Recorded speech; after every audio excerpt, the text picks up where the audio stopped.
Already আপনারা মেলের মাধ্যমে এটা জেনেই ফেলেছেন যে আমরা একটি রাজনৈতিক দল বাংলার বুকে প্রতিষ্ঠিত করতে চলেছি, বা অলরেডি যেটা আজকে আনুষ্ঠানিকভাবে যার প্রকাশ করা হবে।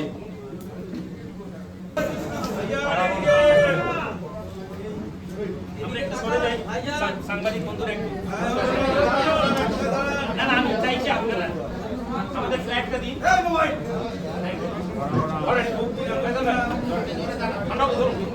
এটা হচ্ছে আমাদের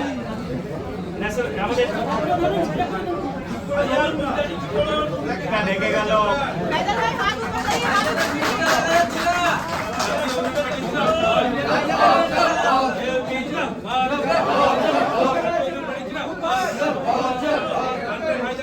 দেখেছেন এই পার্টিটা আমাদের লোগো এবং আমাদের এই মুহূর্তে লোগো নেই, এটা কালার আমরা, এবং আমরা পরবর্তীকালে আমাদের এই কালারের কারণ এবং তার ব্যাখ্যা আপনাদের পরে আমাদের ওয়েবসাইটে গেল আপনারা পেয়ে যাবেন।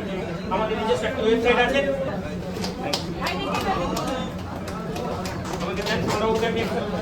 আমাদের সেক্রেটারি সাহেবকে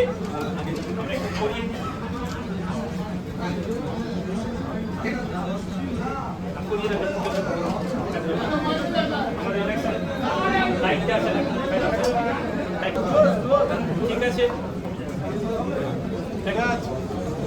আমাদের প্রেস রিলিজটা আমরা আপনাদের হাতে তুলে দেব এবং সেখানে আপনারা অনেকটাই কোর মেম্বারের মধ্যে একজন আমাদের মাস্টার বদরুদ্দোজা মহাশয়। ফয়সাল আলীর দায়িত্ব আছে যে সমস্ত নির্বাচন ক্ষেত্রগুলো আমরা লড়বো তার প্রধান উপদেষ্টা বাংলার শ্যামাপ্রসাদ বন্দ্যোপাধ্যায় বাংলার মানুষ, তাহলে কি তৃণমূল সাথে শ্যামাপ্রসাদ বন্দ্যোপাধ্যায়ের যে আইডিওলজির সাথে তৃণমূল সরকারের যোগ আছে? দেখুন, এটা একেবারে মানে বাংলা যেটাকে বাচকানা সওয়াল বলা হয়। কলকাতাতে অনেক লোক বিজেপির আছে, তার মানে কি তৃণমূল সরকার মানে কেউ কোনো যে জেলার মধ্যে থেকে তিনিও এসেছেন আমিও এসেছি, কলকাতাতে বিজেপির অনেক লিডার আছে, তাহলে বিজেপির সাথে আমরা তৃণমূলকে প্রশ্ন করবো? বাট এটা কেন করা হয় আমি আপনাদেরকে বলি। কেননা আমার মাথায় টুপি আছে। আপনি বলবেন যে আপনি মাইনরিটি ট্রাম্প খেলা শুরু করে দিয়েছেন। না, ট্রাম্প কার্ড খেলছি না, বাট এটাই প্রশ্ন যে আজকে আপনি এটা কিন্তু কখনো তৃণমূলের কোনো লিডারকে প্রশ্ন করেন না যে আপনার সাথে কি বিজেপির প্রশ্ন আছে? যখন আমরা দেখি যে মোহন ভাগবতী যখন এখানে আসেন আমাদের রাজ্য সরকারের পক্ষ থেকে তাকে মিষ্টি পাঠানো হয়, কটা মিডিয়া এটা নিয়ে প্রশ্ন তুলে না। কিন্তু ইনকেস যদি এখানে কোনো বিজেপির কোনো টিমের নেতৃত্বের সাথে কোনো লোক এসে যান, আজকে প্রেস ক্লাবে আমার সাথে দাঁড়িয়ে কথা বলে নেন এবং সেই ছবিটা তুলে কালকে আপনি বলবেন যে এই দেখো বিজেপি লোক।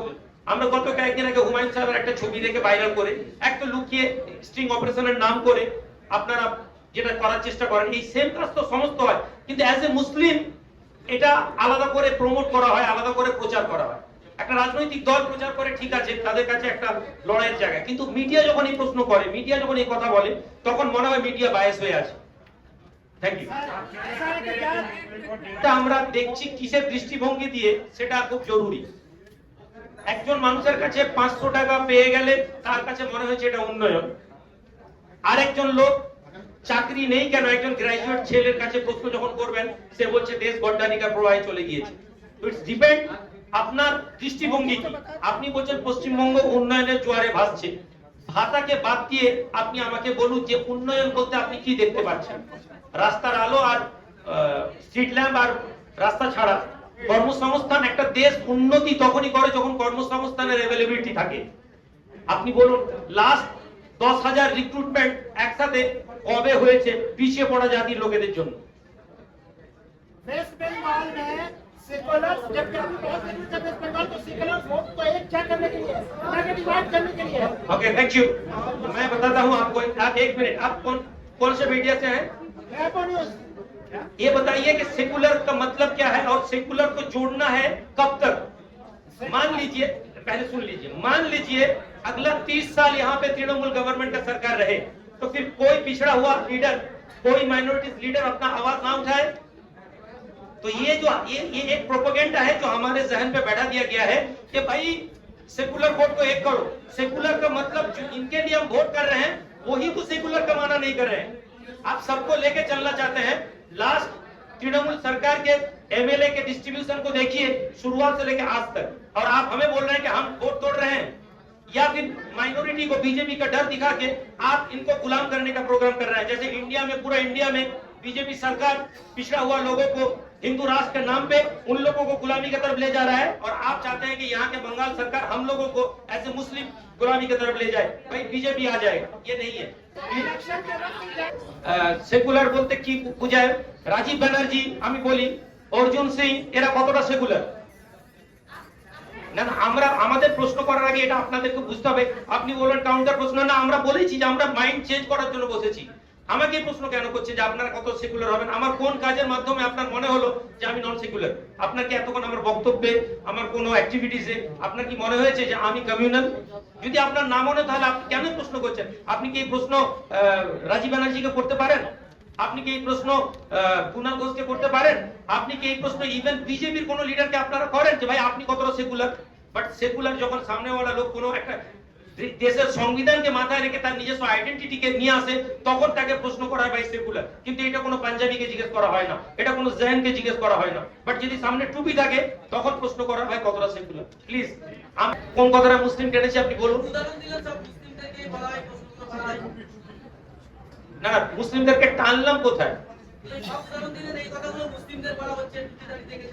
এই প্রশ্নটা তো এটাই তো বলছি যে প্রশ্নটা তো এইভাবেই আসছে। আমার প্রশ্ন যে ভারতের নাগরিক, আপনি আমাকে কেন প্রশ্ন করবেন না যে আপনারা যে পার্টি বানিয়েছেন এতে মানুষের জন্য কতটা কাজ করবেন? এই প্রশ্ন আসাটা স্বাভাবিক, এবং এর উত্তর দিতে গিয়ে হয়তো আমি হোঁচট খাবো। কিন্তু আপনি কেন প্রশ্ন করছেন যে আপনি কেন মুসলিমদের জন্য ভাবছেন? মুসলিমদের, আমরা তো এখনো মুসলিমদের কোনো কথাই বলি। আমার ডানে পার্টির সেক্রেটারি একজন হিন্দু মানুষ।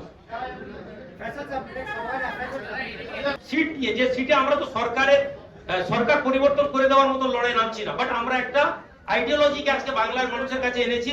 কেননা ইলেকশনই একটা প্রপার সময় যখন মানুষকে রাজনৈতিক মতাদর্শে মানুষের কাছে পৌঁছানো।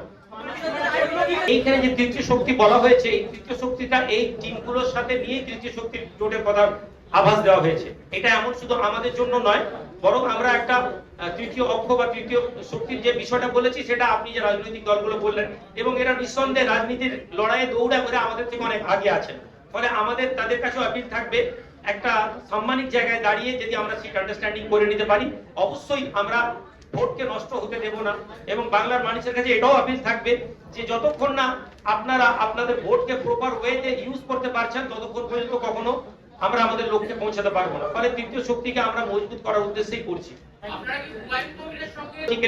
উনি কিছুদিন আগে কথা হয়েছে, উনার দৃষ্টিভঙ্গি, উনার কর্মকাণ্ড সেটা কি জানে। আজকে আমরা বিজেপির সাথে করবো না কেন বলছি? একটাই কারণ, তারা তাদের আইডিওলজিক্যালি তারা ভারতবর্ষকে, ভারতের সংবিধান থেকে ভারতবর্ষকে চেঞ্জ করে অনুসংহিতার দিকে নিয়ে যাচ্ছে। এই জন্যই তাদের সাথে লড়াই। আদারওয়াইজ বিজেপির কর্মকাণ্ড আর তৃণমূলের কর্মকাণ্ডকে আপনি একটা টেবিল বানান, দেখবেন কোনো পার্থক্য নেই। শুধু বক্তব্যের আইডিওলজিতে তাদের জন্য আমরা একজনকে বলছি আমরা যেতে পারি, একজনকে বলছি যেতে পারি। ফলে হুমায়ুন সাহেব কি ভাবনা নিচ্ছেন বা আমাদের ভাবনা তার সাথে ম্যাচ করবে কিনা সেটা তার উপর নির্ভর। অবশ্যই আমরা সকলের কাছে আপিল করব যে আমরা একটা তৃতীয় শক্তি তৈরি করে এই ভোটটা লড়াই করি, যাতে কোনোভাবে বিজেপির কোনো জায়গা বাংলায় না হয়ে যায়।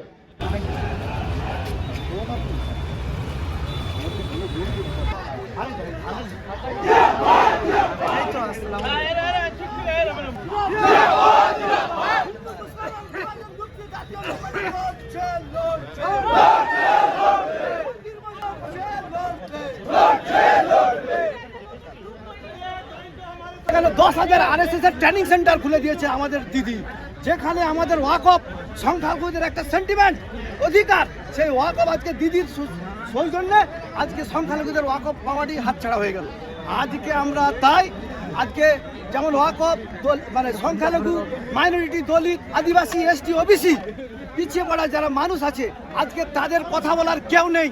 আজকে তারা ধর্মীয় উন্মাদনায় মরত, আজকে জাতি দাঙ্গায় মরত, ভারতবর্ষের সংবিধান সংকটে, ভারতবর্ষের সার্বভৌমত্ব সংকটে।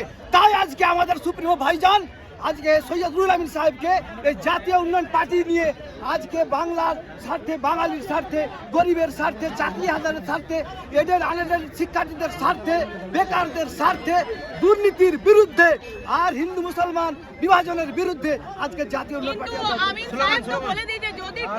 আমাদের সাথে জোট জাতীয় উন্নয়ন পার্টি লড়ছে, লড়বে, লড়ছে, লড়বে, জাতীয় উন্নয়ন পার্টি লড়ছে, লড়বে, লড়ছে, লড়বে, জাতীয় উন্নয়ন পার্টি জিন্দাবাদ, জিন্দাবাদ, জিন্দাবাদ। এবার ভোটে জিতবে কারা? ভাইজান जिंदाबाद पार्टी जिंदाबाद जिंदाबाद जिंदाबाद वीरा भाईजान जिंदाबाद जिंदाबाद जिंदाबाद जीवीपी पार्टी जिंदाबाद जिंदाबाद जिंदाबाद जातीय उन्नयन पार्टी जिंदाबाद जिंदाबाद